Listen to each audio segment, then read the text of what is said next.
y'all, and welcome back for another episode of Closet Conversations with me, Bre Keshae. I'm so excited to have you back here to talk about all the latest fashion news you absolutely can use. So, we can't start the show without first going over the what? Outfit of the day. So my outfit of today, I'm pretty sure you guys know at this point that I'm obsessed with Bottega Green, and I couldn't resist it. Like, it's just what it is. So the statement of today's outfit is this cropped Bottega Green blazer that I got from Pretty Little Thing. So you can style this blazer a million different ways. Honestly and truly, I think it's good for like classic and chic looks. You can also be a little bit more street and edgy since it's cropped. But today I've kept it a little simple and paired it with some mom jeans that I got from American Eagle, which are like my new favorite jeans. If you have not purchased any of their like curvy mom collection and you're a curvy girl, I highly recommend it. It is not the American Eagle from back, Y2K. It's a totally different brand, I promise you. And then I paired it with some really cute green accessories. I wanted kind of to keep in the same color family and doing like a not monochromatic, but same color shades of the same color. So the shoes are from Aldo and they are Bottega dupes. They are more of a Kelly green than the blazer is. So they're a little bit more brighter. And then paired it with these cute little earrings that I got from Amazon. Like I said, this look can be worn multiple different ways. In the fall, you could put it with your combat boots and some leggings. In the spring and the summer, it'll be cute with some like wide leg flare out pants, more like linen style. You can even do it with some shorts, some denim shorts. I think that'll be a really cute look with some sandals, a cute little vibe. So yeah, the blazer can be worn multitude of ways, which is why it was something that I had to add to my wardrobe. So without further ado, we're going to head and jump into the first segment of today's show.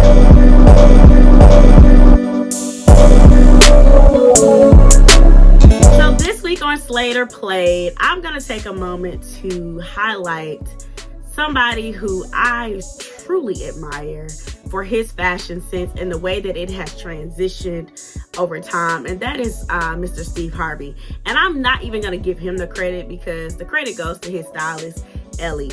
Ellie is phenomenal. What he has done for Steve Harvey's fashion game is really impeccable in my opinion. He took him from a man who had money to a wealthy man. Like, that's exactly what he looks like. He exudes wealth in all the looks that he gives, and it always wins for me. He was recently styled in this Balenciaga set that has like the Balenciaga prints on it, but it's a really casual two-piece set. But he just looks like he's supposed to be in a magazine. Like, I honestly and truly, this is what I envision me and my husband looking like together on vacation. Him and Marjorie, they always look fabulous, and I absolutely love everything Ellie has done to elevate his style. And yeah, it was the shoes, the pants, the glasses, all the little details of this look. Even though it's super simple, it goes so well for him and his personality and his style. So kudos to you, Ellie. I love what you're doing for Mr. Harvey. Keep up the great work, and I can't wait to see more looks from you both. The second person on Slater Play, which is also the last person, is Meg Thee Stallion, our good old sis Meg. And now y'all know I am a Meg Thee Stallion stan when it comes to her music, her personality, what she stands for. I love her. Now, I have given her a hard time about her fashion because I just sometimes, when it comes to red carpets, she never really delivers for me. It's always a no. Her and Sweetie are like on the same level to me when it comes to red carpets. I don't like it. I don't like it. However, she was recently spotted on the red carpet for a performance that she did, and she had on this black corset dress that was like a velvet material but had a really high split. And I believe the dress was designed by House of JMC. This designer does do a lot of custom designs for a lot of female artists. I looked on their account. They've done stuff for Mulatto. They've done stuff for JT, Young Miami. You know, pretty much all the female rap stars are in their catalog. And so I understand the aesthetic that the designer has and you know how it fits for that type of female.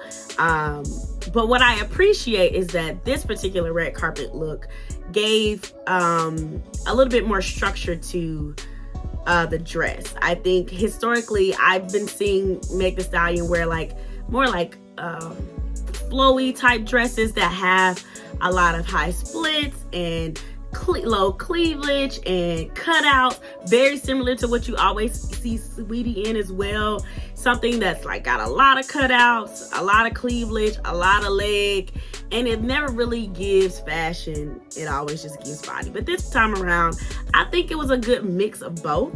I think the split was high, but I liked it, and I think her legs are such a key part of her body, and they're so beautiful that I think you would do her a disservice not to show them off. So I appreciated that. I do think the bone corset with like the mesh panels looked really, really good and snatched her waist. And yeah, I think the dress was beautiful. I liked it. I will say, I know Kellen does her hair. He always does a good job of laying those wigs, but I would have liked to seen her with something a little bit more sleek for this dress. The dress was it was just so subtle, and the hair was kind of like, I feel like something like a sleek back low pony wig would have done it. Like a extremely long one would have been really nice with like a bold earring. But that's the only thing I would really change. Outside of that, I'm gonna say, to me, she's taking a step in another direction with her red carpet look. So I appreciate that, and I look forward to seeing what she and other artists are gonna look like as we get ready to enter award season. So that's gonna wrap up Slater Played this week. If you have somebody you want me to review on Slater Played, feel free to message them to me. You can DM me on Instagram or Facebook, or email me at brekeshae@gmail.com. I would love to give y'all my thoughts on some people's looks, okay? So definitely send those over my way. So now we're gonna move into the next segment of today's show. Okay, so moving right along into the next segment of the show. So I know I'm a little late, and I thank you guys for being patient with me. As you know, I haven't dropped a video in a minute. I'm off schedule, but we back, and we better than ever. So I would be remiss if I, on this fashion page, did not talk about Paris Fashion Week. Because it is a little late, I'm not going to dive too deep into it. But what I do want to do is highlight two brands that I felt like pretty much own Paris Fashion Week for the fall 2022 collections. So to start, I would like to talk about Valentino. So Valentino had a collection of, I believe, 81 looks that went down the runway. But the thing about this runway set for Valentino was the boldness of the colorway that they chose. So the entire set of the show was like a fuchsia pink, and pretty much all but maybe like a small select items were pink that were featured on the runway. I, in my time, have not seen a designer dedicate a whole collection in one color, and I think it was a statement. The things that really caught my attention were the details of the collection. A lot of the handbags I was in love with. I thought it was really cool how each of the models had on the really thick platforms that they are very popular for now that are coming back in. We've talked about that before. I'm not a big, platform girl, but I get it and I respect it. I probably won't be wearing them, but I think in this case, it worked perfectly. The collection had a variety of different styles and structures and fabric types, but they all had that beautiful color. And I think that color is so bold and gorgeous, and I think it's gonna look even better in the fall. And so I'm super excited about that collection. I think it's gonna be one that people talk about for many years because it just made such a statement. And then I think the variety of the different options that you have in there were trench coats, there were ball gowns, there were mini dresses, there were leggings, there were, like, you name it, it was in the collection. There were sheer items, there were mesh, there were pieces with like beading, and it was just like everything you could have thought of to create with that color, they did. And there were some menswear as well as women's. So it had a lot of diversity to it for it to be one colorway, which is something that I truly respect, because I think for the designer of this collection to really hone in on that, and for this color not to be one of the brand's prominent colors, I think it's also something that made this stand out to me. So I'm super excited about it. I think we'll see a lot of this on the red carpets coming up for some of the award shows. So definitely look out for that. You'll be like, oh yeah, I remember that from Closet Conversations when Bre Keshae talked about it. And just know, just shout me out, girl. That's all I'm saying. Just shout me out. So yeah, take a look at the collection. Like I said, there's a lot of nice items. I think if there's anything in there that I actually would purchase, it's the handbags. And I think it's just because, one, I've been over the last few years really getting into the Valentino rock stud handbag and the different types of them. And they had a few in there that were just so beautiful that I would love to get my hands on. So yeah, let me know what you think about the collection down below. Do you think they did a good job by diversifying with just having one color? What do you think about all of it being the same color? I would love to hear your thoughts as well. I think it's pretty cool and unique, and I'm very appreciative of this. I thought it was very creative and took a lot of thought to come up with such a vast collection, because it was 81 looks. So that's a lot of items to create with one color, and you can easily lose creativity with one color, you know what I'm saying? So I think that was really brilliant of the designers. So the second designer or brand that I would like to feature for fall Paris Fashion Week fall 2022 is Off-White. And so I will be honest and say that I am not a huge Off-White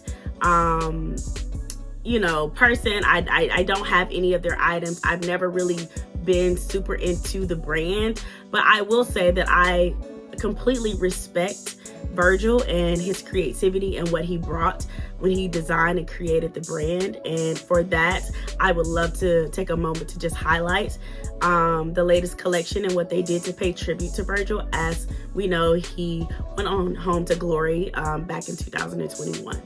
And so the collection, I think for me, was the good thing about the show for me was more so the political statement that was behind it and the message.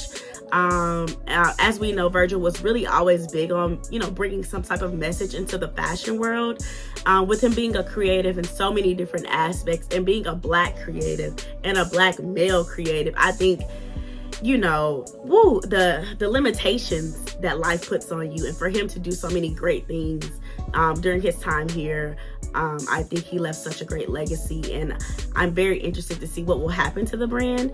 But overall, there were a variety of different looks, all of it pretty much, street style. But I think the thing that was really interesting is that there were also some couture items in there, some that were featured for things that he created for different celebrities, some that were never worn, some that we never seen. And it was really good to just kind of get a look into some of the other work that he had done that we had not got the chance to really see. It was also pretty cool because Serena Williams and I think Jim Jones were walking in the show, which was really cool and unique. I've never thought of putting Jim Jones in a fashion show. So I'm really interested to know the backstory to how he got in there. But my man was in there, you know, and I think it embodies what that brand represents. So I don't think it was off for him to be in there, but I thought it was pretty cool to see him in the show. And then Serena Williams, she looked to me a little bit different than normal. She had like a little lip ring on, and then the way that they styled her with like a layered mesh look that had a floral print on it, I thought was really different for her. I haven't seen her wear anything like that before, so I'm pretty sure it was a little bit out of the box for her, but I enjoyed it. It was, of course, the show itself had all the celebrities there because it was in paying tribute to him and his legacy, so rightfully so, it was a packed out house. But yeah, let me know your comments below what you thought about the collection. Like I said, I'm not a huge off-white fan in general, so for me, I think the things that I like the most were, you know, the things that the brand is known for, which is the joggers, the sets, you know, all the streetwear stuff that is really functional every day but can be you know, creatively done different, you know, from your typical joggers and sweatpants and hoodies and things of that nature. So yes, those were the two that I wanted to feature for Paris Fashion Week. There were a lot of shows. I'm really hoping that in the fall of this year, I'll actually get to go to either New York or Paris Fashion Week and give you a live review of some of the shows. I may not be there in person, but I actually might be at least in the area. So y'all know, fingers crossed, keep praying for your girl because big things are on the way, honey. So now we're going to move into the last segment of today's show.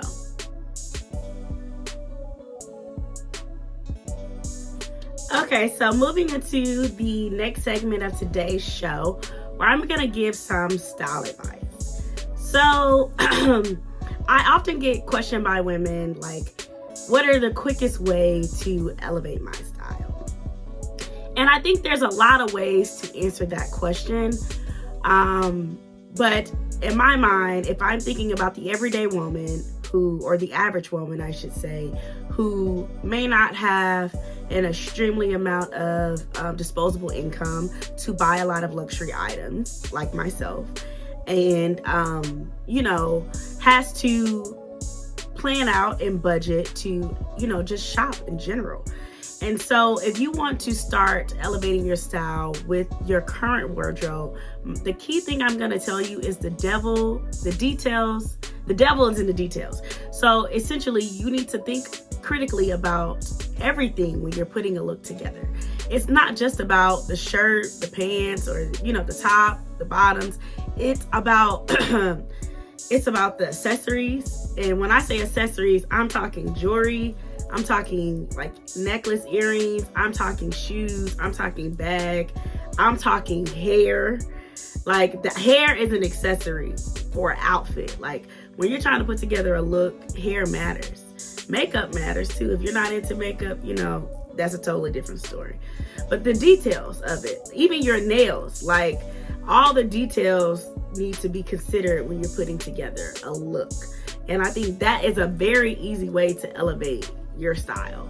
Like, you could take just a basic pair of jeans that you've been wearing and a pretty simple top. But if you spruced it up with a nice pair of frames that you can even get off Amazon or Forever 21, you know, but like a really cute pair of sunglasses or a cute little headband that you styled it up with, and the headband might have some details in it that match the shoes that you wear, or might have some details in it that pair well with the jewelry that you wear. So think about all of those things when you are putting together an outfit, because the details do matter. Like, they are essential to really taking it from an outfit to a look. All of that counts. So yeah, I would say start with your accessories and start with the smaller items that you can likely build up. I get a lot of my jewelry off of Amazon. Like even, for example, this bracelet right here, a lot of people at first glance think it's a Cartier bracelet, but it's not, girl. It was $12 from Amazon. But I'm going for the Cartier aesthetic. I don't need to actually have the Cartier bracelet. I'm going for the aesthetic of the Cartier. You know what I'm saying? So stacking that with some other bracelets, adding some silver and gold, really, you know, brings people's attention to that when they look at my wrist, and making sure that my rings coordinate with what's going on my wrist. So just like I have silver and gold on my wrist, I have silver and gold on my rings. You see what I'm saying? And then the nails, making sure my nails look good, because people gonna be looking at my rings and my wrist, so they gonna see the nails. You see what I'm saying? The devil is in the details. It's a really easy way to elevate your style and to make people say, oh, you look really cute or fashionable. That takes your style and your fashion to the next level. So I want you guys to try that. Start, you know, thinking about your sunglasses and your accessories, thinking about hair accessories and how you could tie them into your outfit. And I think that will really quickly take you from basic to elevated. So thank you once again for tuning in to Closet Conversations. As always, you can reach me on all social media platforms at Bre_Keshae. I'm on Instagram, Facebook, TikTok. And feel free to email me with any fashion questions that you would like me to address on the show at BreKeshae@gmail.com. See you next time.